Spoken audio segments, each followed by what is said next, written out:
Okay. All right. Okay. All right. Okay. All right. Let's get it. Let's go. 1, 2, 3, 4. Welcome back. Welcome back. You are tuned in to episode 21 of Excuse Me, I'm Speaking. Yes, this amazing podcast is hosted by yours truly, the one, the only. She is me. I am speaking of myself. She is Twinkle. Call me Twinkle. Call me Antoinette. As long as you're calling my name, that's all that really matters to me. Yeah, if this is your first time joining me on the podcast, I thank you so much for giving me a try. And please come back for more. Go back, listen to the old episodes. It's great, I promise you. There is a lot to cover in today's episode, so we're just going to go ahead and fast forward to the question of the day. Yeah, because I couldn't skip the question of the day. I actually look forward to the question of the day. I don't know about y'all, but I do, even for myself.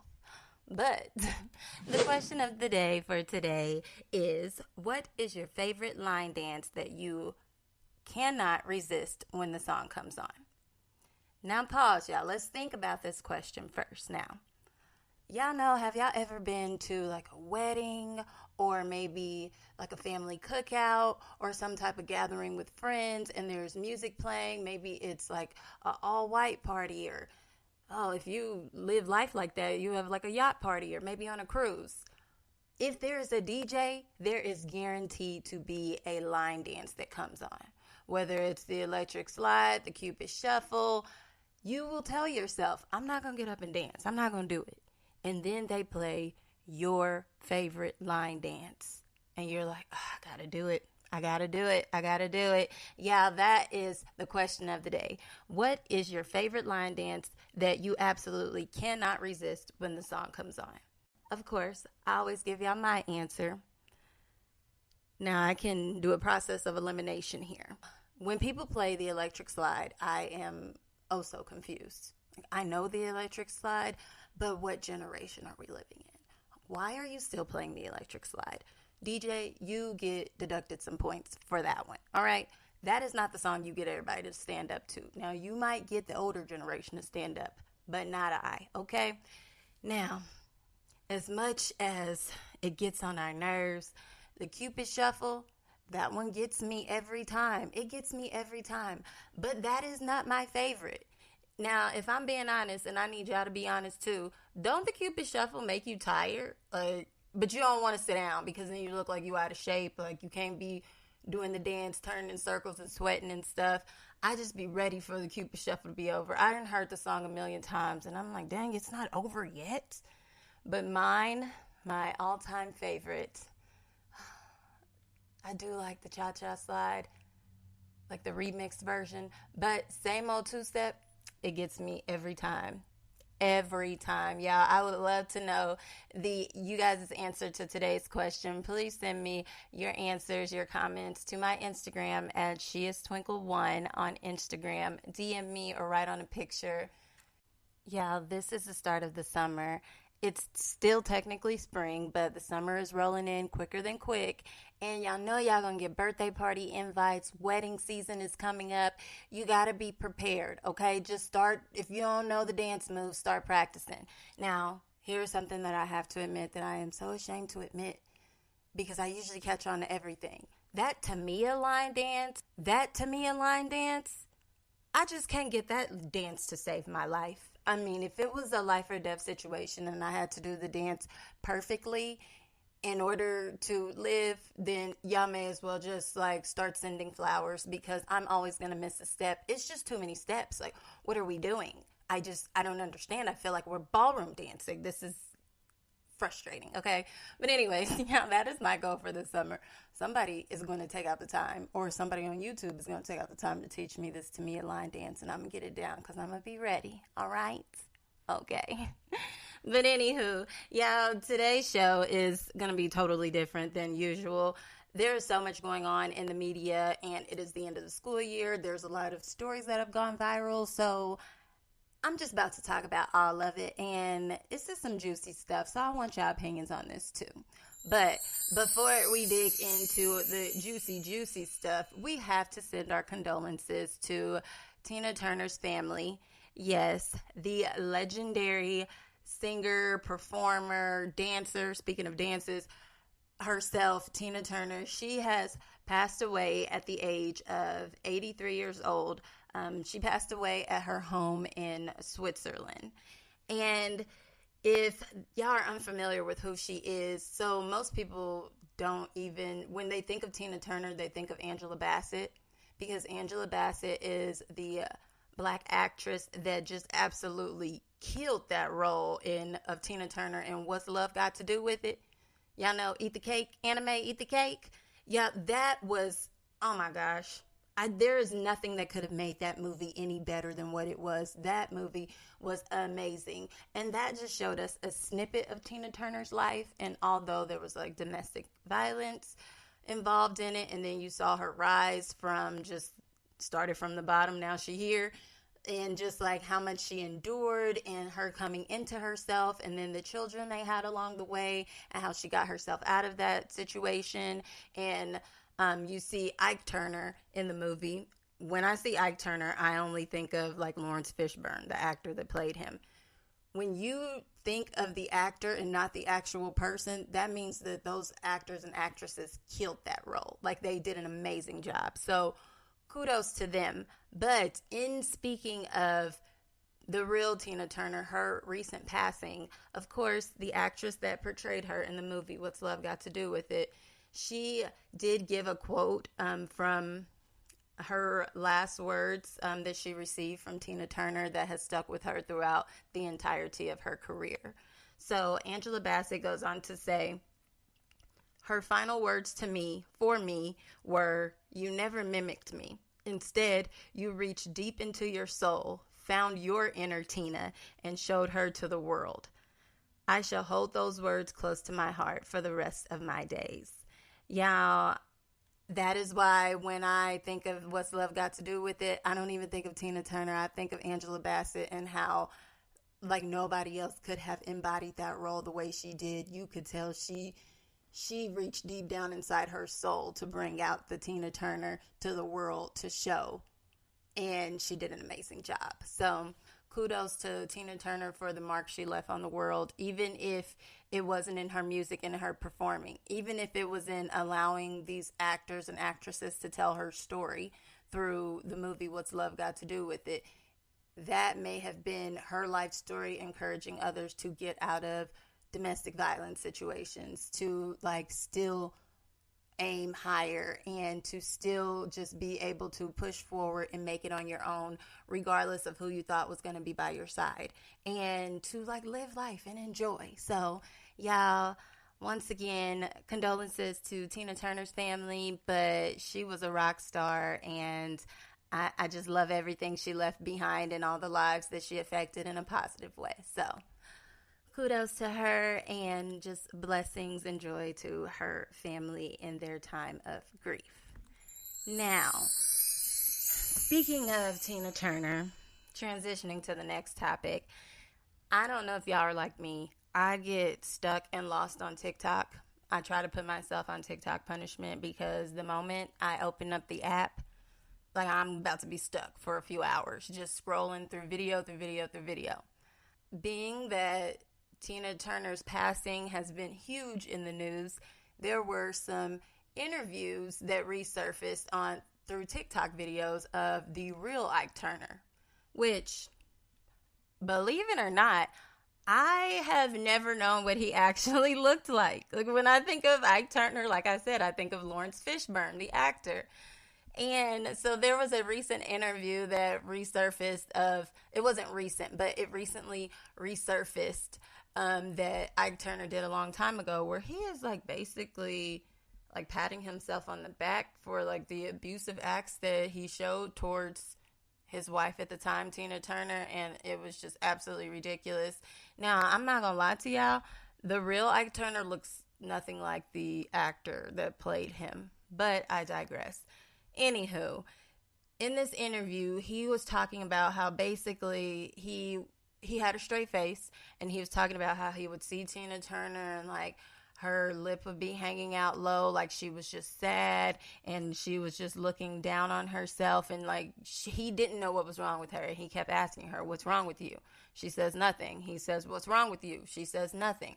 And then finally, he literally puts his hands on her and slaps her and says, "What's wrong with you?" And then he says, all of a sudden, her attitude changed. She started to smile, like I made a difference in her day. And I'm like, how delusional are you? Like, they didn't even show us this side of you. Like, you thought you were helping her? What kind of crazy nonsense is that? Oh my gosh, thank God for change, and that Tina Turner was able to like pull herself up out of that situation, because I probably needed some like mental evaluations going on here. And if I was an interviewer interviewing him, how do you keep a straight face? Like, dude, that is not normal. That is abuse. You were not helping her. You were literally hurting her. But hey, who am I to judge? I'm not God. I cannot speak for him. And those are the burdens that he's had to live with and probably deal with throughout his life. And so, hey, I just thought that was very interesting. I never saw real interviews of the real Tina Turner and Ike Turner. So if you're like myself and you're a millennial, please go through, do your research. It's quite interesting what was allowed during those times, especially on live television. So times have definitely changed. Anywho, yeah, moving right along. Another viral story in the media, and I don't know how I missed this one. It went viral back in February, but there is a woman, and she is hot on fire, upset, mad at her husband. Now, y'all tell me if she has a point, okay? So, according to several news sites, do your Googles. I will say allegedly, but a woman is highly upset because she was shocked that her husband booked her and her toddler into economy class seats while he flew business class. Now. Let me start over. There were 3 of them traveling. It was a woman, her husband, and her 2-year-old toddler. Her husband wanted her to come on his business trip with him. She said she would only agree if he flew her premium economy because she would have the 2-year-old child with her, and it was a 14-hour flight. Mind you, his job, since it was a work trip, his job paid for his ticket. So in return, he says, sure, why not? I will pay for your premium economy ticket, okay? He's not pushing them all the way to the back. Well, instead, the woman is upset because 6 months later, when they decided to, it's time for us to take this flight, she realized that he purchased the cheapest economy class tickets for her and her 2-year-old on a 14-hour flight, and she is highly upset and went off because he was relaxing up in first class with the business traveling customers. Now, from her point of view, that was selfish of him, and he lied to her. He should have booked her the correct tickets like he said he would, but it is a 14-hour flight. So dealing with a 2-year-old on a 14-hour flight, she feels as though she's not a single parent. Why does she have to deal with this? Y'all, let me tell y'all my thoughts on this, all right? 14 hours.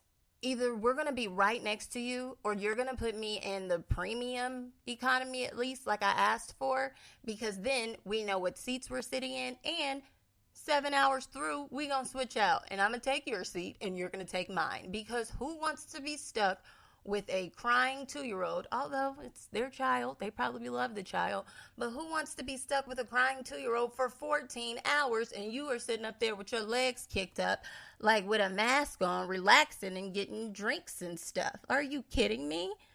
Yeah, obviously, I feel some type of way about this. That was a bit selfish, and once they're on the flight, it's not like there's anything she can do about it, but I mean, they say happy wife, happy life. Now it should be happy spouse, happy house.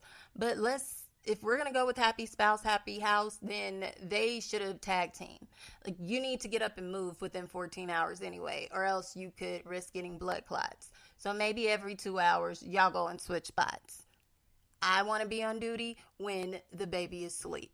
Other than that, have at it, sir. Yeah, anyways, y'all let me know y'all thoughts on that, because I thought that was a little crazy. He pushed his wife and his son all the way to the back. I mean, dang, you didn't even have to pay for your own ticket. Like, you could have splurged a little bit more on the 2 tickets you had to pay for. Or you should have just sat back there with them. Your job would not have mind paying for a cheaper ticket. But anywho, y'all, let me get off of that, because I'm taking it personal, like it happened to me. It definitely has not. But something that did recently happen to me was me and my children were in the Dollar Tree one day after school, and all of a sudden I am checking out, and the cashier gets excited because she sees my kids, and she says, "Hey kids, are you excited that school's about to be over? Is your kid's school district switching to the 4-day school week?" And I said, excuse me? Like, you know how you know the person is talking to you, but you're assuming like you gotta be talking to somebody else. Like, what? So I obviously look confused. So the lady behind me in line says, "Oh yeah, no, it's really true. I was shocked myself. Yeah, there's one of the school districts in Missouri. They are switching to a 4-day school week starting in August of, this year for the next upcoming school year." And so I said, wow, yeah, no, my kids don't go to school over here. So, I don't think that that's happening, but I'm going to definitely look into it. I hope that's not the case, because what are parents going to do? But I digress. And we said our little pleasantries, and I left out the store. Okay, it was a good little experience. I got some shocking news, but it is what it is. Now, being the nerd that I am, I don't just take people's word for it. I do my Googles. I do my research. Yeah, the research led me to the truth. It is all over the internet, and it is true. But actually posted by today.com, they deliver the news. This was actually posted all the way back in December of 2022. So it is legit. It is true. But it is the Missouri School District adopts a 4-day school week. This is not all of Missouri. I'll continue reading. It says, a school district in Missouri has adopted a 4-day school week with a mixed response from parents. You think? Like, did the work week switch to 4 days? So what are these parents supposed to do? Okay, yeah, I'm going to keep going. Now, apparently on December 13th of 2002, the Independent School District School Board voted 6-1 to shorten the school week to 4 days, beginning in the 2023-24 school year. And this will apply to students in grades pre-K, so pre-kindergarten through the 12th grade. They will only attend classes from Tuesday to Friday, with each school day extended by 35 minutes per day. So you are going to take away one entire day out of each school week and just add an extra 35 minutes to the remaining days. Y'all make it make sense, because it doesn't. How is this benefiting anything? I'm sure the kids will be more than happy, because that is literally having a 3-day weekend every single week. But are we doing it for the kids, or what is the purpose of this? Yeah, follow along. I'm going to keep reading. Now, apparently, the district says that the move is necessary because of teacher shortages and a lack of enough support staff, including paraprofessionals, bus drivers, custodians. And apparently, the teacher retention rate is really low. They can't keep teachers, and they don't have new teachers to replace them with. So this is their way of kind of luring in more teachers too, by having it be less days that you have to work. Oh, but there's more, okay? Now, to put 20 on 10, okay? Meaning to overemphasize things. Now, a lot of them knew that parents would be concerned. if you go to work on Monday, then where in the world is your kids supposed to go? Because not all of them are of age to stay at home by themselves. Where are they going to go on Mondays? Yeah, this blows my mind, okay? So apparently, Mondays, teachers will not be required to work. But if they do, then they will receive additional pay. All right, a mess. I'm going to keep going. So the district will offer student courses ranging from academic enrichment, such as field trips, tutoring, clubs, and sports or remediation. Transportation will be provided for some, but not all. And childcare will be available at local elementary schools for a fee. Okay, and the district will continue offering reduced price or free lunches on Mondays, but all of that has not been finalized. So you're telling me that you're going to pay the teacher additional money if they do decide to work on Monday when your job as a teacher is to teach during the school week, which is typically Monday through Friday. So now you're getting an incentive for coming on Monday, which if you worked in any other school district, you're going to have to work on Mondays anyway. And then you're providing transportation for some of the kids, but not all of the kids. Y'all make it make sense to me because it does not. Okay, I'm going to continue going. So apparently the superintendent of the school district, he says that a 4-day school week isn't that unique. So the people out there like myself that are like, what in the world are you doing? I guess we're just misinformed. Apparently there are 1,600 schools in 24 states that offer 4-day school weeks. Okay. It also says that apparently the school district is hoping that it will provide teachers and families a better work-life or school-life balance. This makes absolutely no sense to me. I don't understand how you're going to be able to teach an entire curriculum and really get it to like stick and for them to learn something by taking away an entire day every single week. Like that is 4 days out of the month, every single month of school. And then you still have the breaks, you still have the holidays. If it like even sprinkles a little bit of snow, they call off school now. What in the world is going on? Yeah, I would love to know y'all thoughts. Now let me just tell y'all, if all of a sudden my kids had 4-day school weeks, I think I would lose my mind. Like I'm just being honest with y'all. Like the school is over now and I'm already like, okay, be nice, they're your children. Like, you knew this was coming. Yeah, but that's a lot to have to deal with. Like, I think I would just be, like, so stressed out, or I would feel like my kids are getting the short end of the stick if all of a sudden you have taken out 1 day out of their school week. And for those extra 35 minutes each day, like, what are you even doing? That 35 minutes is not going to make up for the entire day that you took away from them. Yeah, I am so shocked that this has come to pass, and it sounds foreign to me because it is new for Missouri. But hey, y'all let me know y'all thoughts and what y'all think. I'm going to let it go. I'm not about to stress over it, but I just think that it is a horrible freaking idea. But who am I? Just another concerned parent. Anywho, I'm still on the subject of being a concerned parent. Y'all know that a lot of these mass incidents that have been happening in schools or sometimes churches around the world, like they get a lot of publicity. So now schools are really trying to lock down and figure out how do we keep our children safe, right? I think that is excellent that they're having this conversation, and even more so if they're doing something and putting something in place for it. I don't necessarily agree with the measures that this school in Grand Rapids Public Schools has come to, the measures they've taken, but y'all let me know what y'all think, all right? So, according to the blogs, the Shade Room, Hollywood Unlocks, the Googles, Grand Rapids Public Schools no longer allow backpacks after a loaded firearm was found in a third grader's backpack. Yeah, y'all heard me correctly. I said a third grader. All right. So apparently the school district issued and announced a district-wide ban on backpacks through the end of the school year because they discovered the firearm and backpack of a third grader. This was the fourth firearm that was confiscated from a student in the district in just this school year alone. All right. So according to the superintendent, his quote says, "This is not a decision we've taken lightly, and we know that this poses a significant inconvenience for our families.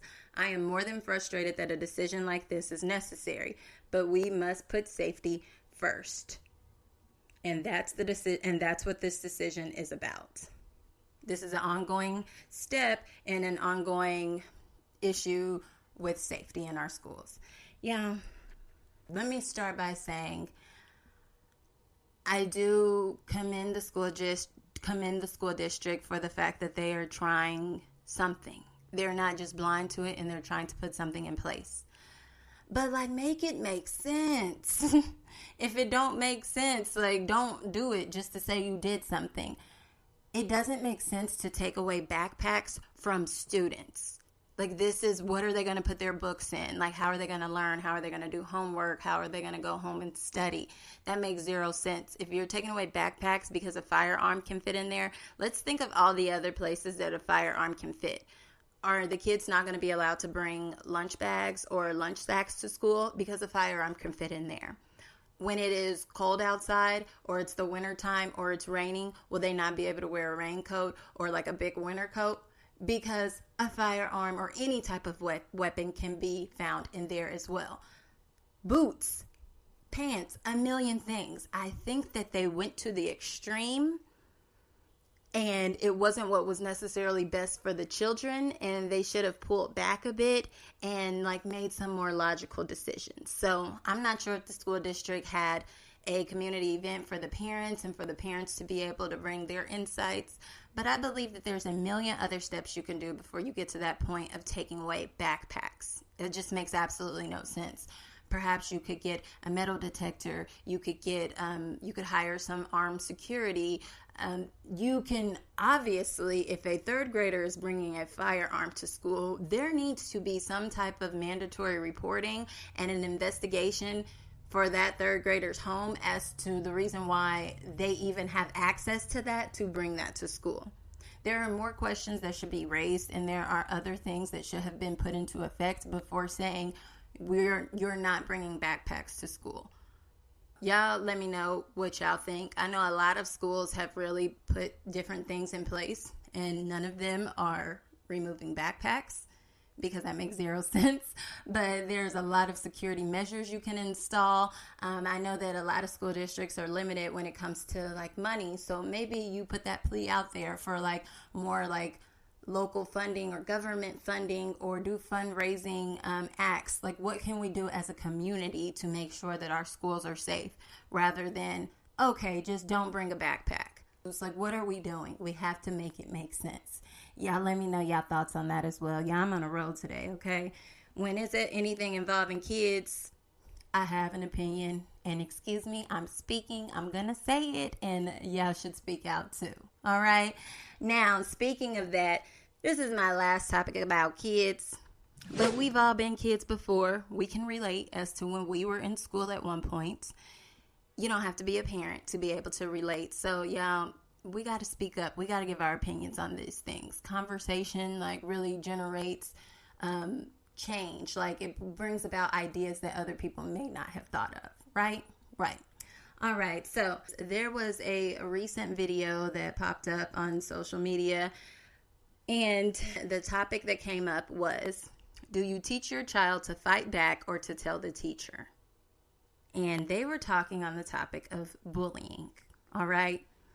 Yeah, so I thought this was a great topic because for quite some time now, and even when I was in school, I believe when I was in high school, they started implementing this rule in a lot of school districts in the state of Kansas that if you fight back, if you're being bullied and somebody comes and starts a fight with you, if you fight back, then you both are getting suspended and you're risking being expelled from school. Now, these conversations typically come up in the home, and the child is notified what they should and should not do in these instances. The parents typically provide direction or guidance as to how you should deal with bullies or fighting situations in school. So there's two sides of the fence. There's those parents that are like, I don't want you to get suspended. I don't want you to get expelled. Just do not hit them back. Go tell the teacher and you will be fine and they will be punished. Okay? That's one side of the fence. Now, me, myself, I am on the other side of the fence. Now, I am definitely not a fan of starting fights. Do not start a fight.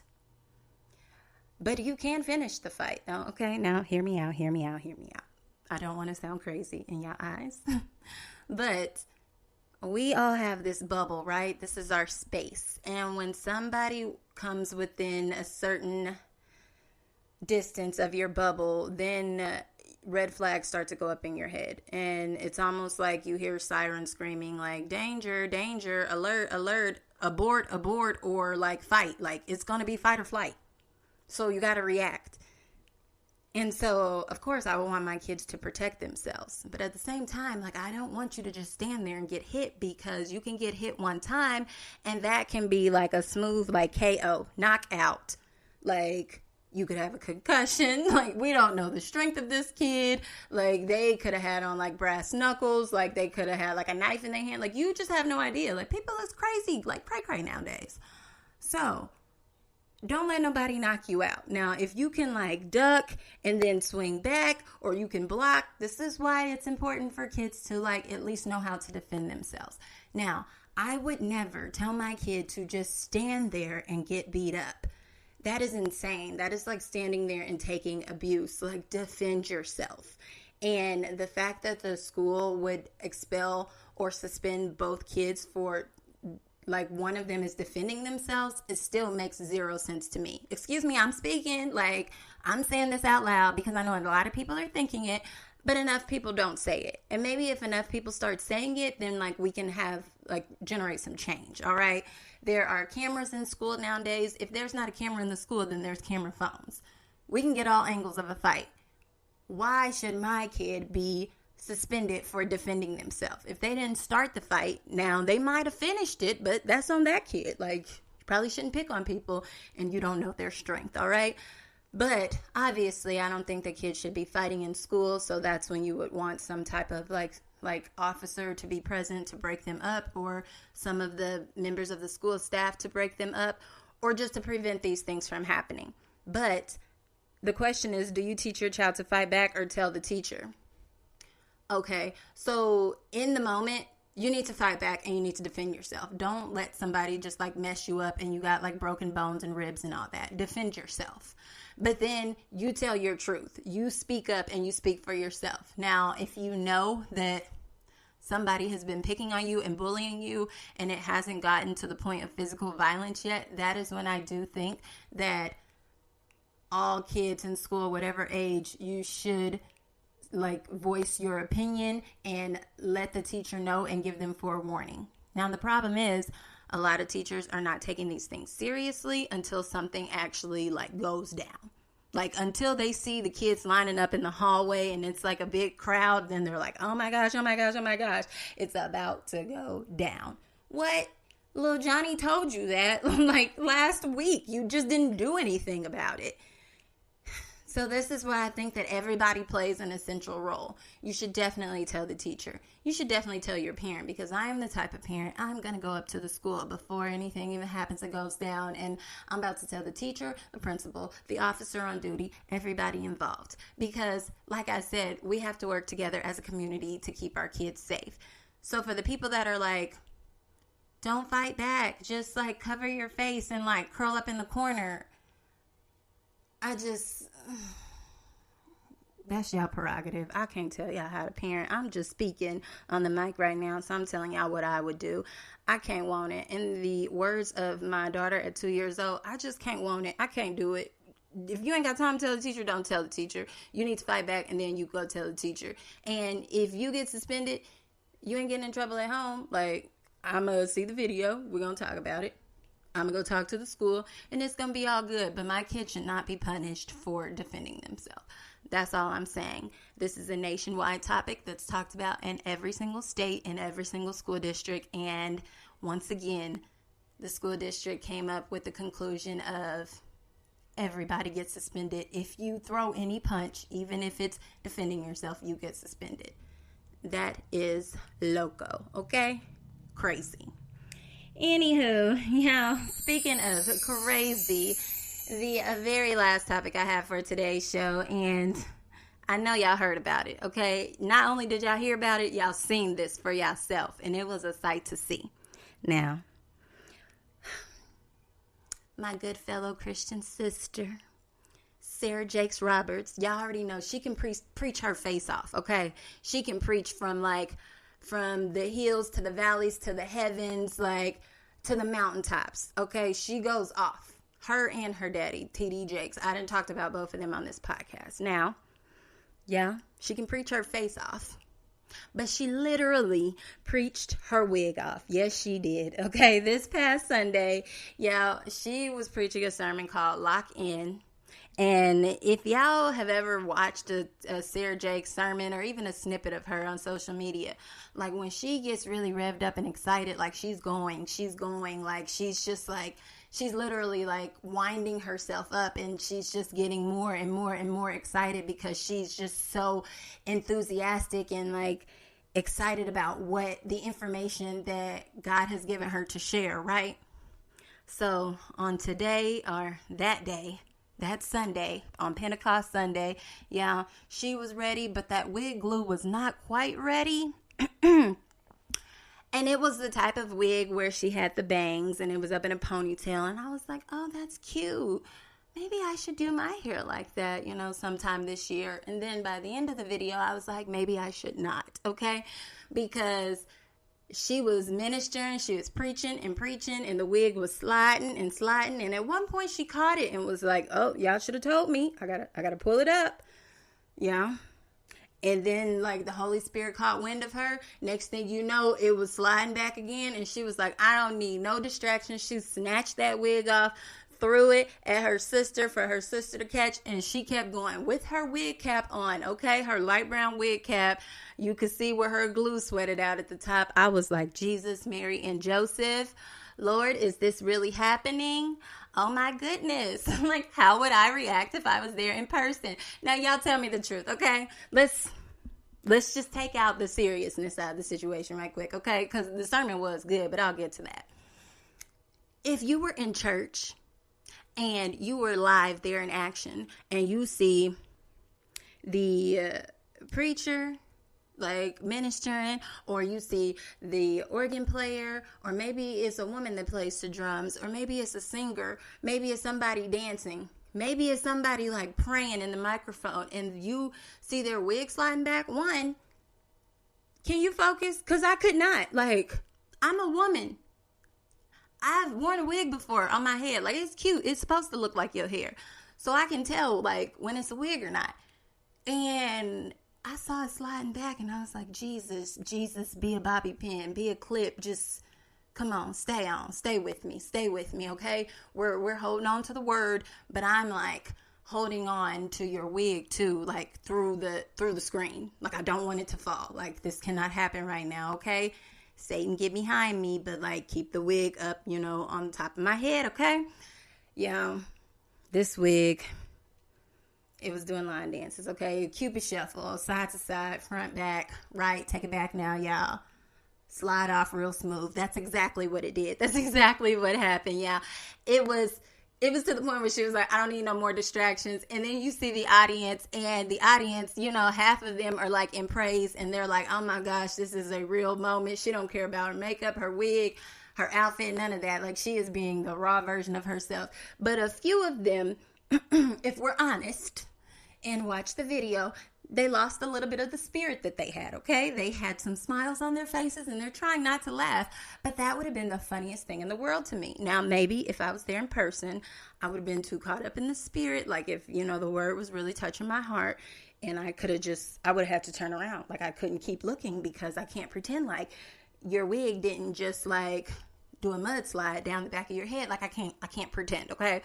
But, yeah, I'm going to be honest with you. I've seen this in person at church throughout the entirety of my life. I've seen it even with some of my own family members.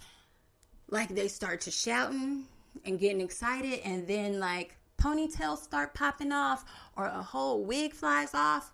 But by the time they get back up off the floor, that hair is back on. I'm like, okay, did they put it on in the midst of the Holy Spirit?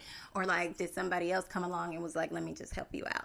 Yeah, it's always a moment. There's always like, there's happy moments, there's laughter, there's joy, there's sadness, there's all of that. You get a little mix of everything in church, y'all. But despite all of that, I had to get all of the funnies of her message out of the way, because even after her wig came out, women was coming to the front and they were in the altar. One woman, she done got undignified and she took her wig off as well. And I was like, Jesus, Mary, and Joseph, what are we doing right now? And her wig was not the same quality as Sarah Jake's, but anywho, yeah, it was a lot, okay? She was standing up there in her stocking cap on her head, and I'm like, oh, Lord, okay, let me focus on the word, okay? Let me not get distracted, okay? So the first time I saw the video, I just saw a snippet. I laughed. I thought it was so funny, okay? But I actually went back and watched the entire sermon, which you can find online. If you go to YouTube and you just type in Sarah Jake's lock-in, I'm sure it's going to come up. Now, there's probably going to be a lot of opinion videos, too, because of the wig incident. But if you watch the full sermon, which I believe it's like an hour and 14 minutes, it was so good. So it's definitely different when you watch it from the beginning, and like how she starts the beginning of her sermon. By the time the wig comes off, you can't even get distracted. So I understood how some of the people there, like, they was able to look past the wig. Actually, when the wig came off, that was a moment, because like her, like, everything changed. She was like, I don't care about this wig. I don't care about this makeup. I don't care if people talk about me. Like, I'm going to allow God to use me the way that, like, he sees fit. Like, if there's a message I need to bring forward, if I need to encourage people, if this is, like, my way of walking in my purpose and not caring if people talk about me, if they laugh about me, if they make memes, if they call me names, I don't care. Like, I don't even need all of this extra. I don't need the hair, the makeup. Like, I do it because I like it. Like, I think it makes me look cute, but it's not even about that at the end of the day. Like, it's about my purpose here on earth. And like, when you are watching that, like, that is the message that I'm getting. And it literally brought tears to my eyes, because I was like, oh my gosh. Like, that is a humble moment where, like, some people probably would have, like, wanted to, like, crawl back into their turtle shell and just disappear. Like, they would have lost, like, track of, like, what was going on. They wouldn't have been able to continue going. But, like, she didn't lose her focus. She kept going. And, like, it's not always going to be a pretty sight. And it's going to be hard. And there's going to be some rough times. And there's going to be some times where you don't quite look like yourself. Or people are going to point fingers. And they're going to laugh at you. And they're going to talk about you. And they are waiting on your downfall. I'm sure there was people in the audience that was like, wig, fall off, fall off, fall off, fall off. Do it, do it, do it, do it, do it. But she didn't listen to any of that. Like, she kept going, and she ended the sermon, like, so powerful, even with the wig cap on her head. And it was so good. I can't even explain it. Y'all would have to go and watch it yourself. It was so very good. And it was just her, like, really allowing, like, God to use her in that moment, and not allowing anything to distract her or to stop her from what her purpose in life was, what her goal. And it was literally the example of, like, it's not about me, like, it's about God. Yeah, it was great. Y'all should definitely go check it out. She was totally locked in. Her wig wasn't locked in, but she was locked in with the Holy Spirit, and I got the message, y'all. So please go and be sure to check that out for yourself. I just know that it will bless you. It really will, because it blessed me. But, yeah, ending out today's show, as always, I always give you a quote of the day. And I thought that it went in line perfectly with Sarah Jake's message, Lock In. Please, once again, check that out for yourself. But the quote of the day is actually from her father, Bishop T.D. Jakes. The quote is, if you can't figure out your purpose, figure out your passion. For your passion will lead you right into your purpose. Yeah, that was a lot. That was so good. That was so good. I'm going to say it one more time. If you can't figure out your purpose, figure out your passion. For your passion will lead you right into your purpose. Yeah, thank you so much for tuning in. This has been another amazing episode of Excuse Me, I'm Speaking. Be sure to come back for next week's episode. Please Follow me on Instagram at SheIsTwinkle1. Send me your DMs, like some pictures. I'll follow you back. And yeah, let's just keep this conversation going offline. Until next time, I love you all. Peace. Holla. Bye.